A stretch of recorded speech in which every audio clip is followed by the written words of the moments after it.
Assalomu alaykum kuzatuvchilari, Ejevika ko'chat ishqibozlari, mashg'ulot ergashi Ejevika ko'chatlar bilan shug'ullanaman hamda daromad qilaman. Mana navbatdagi hosillarimiz, mana bu ikkinchi termamiz. Buni ham xudo xolasa 2 kunda uzishni boshlaymiz. Bu Loxnes sorti, o'sha ser hosili, mana hamma yoqda mevalari, mana tinmay pishaveradi bu. Qoraygan terilaveradi, mana bular ham irgilashib, qorayaveradi. Hammasi birdaniga pishmaydi buni, mana qorayganini uzilaveradi.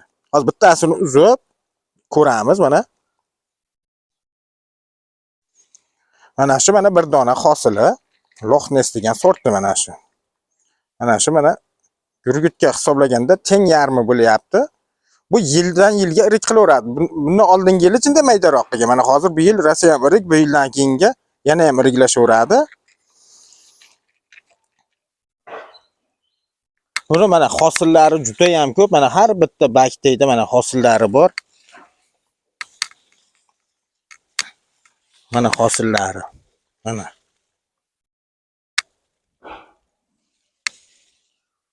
Agarda kimgadir shuni hosillar ko'chatlardan kerak bo'lsa, ekran ostidagi telefon raqamlariga telefon qilishlari mumkin. Hamda bitta like podpiskasini bosib qo'yishni unutmanglar. Hamisha sizlar bilanmiz. Sog' bo'linglar, salomat bo'linglar.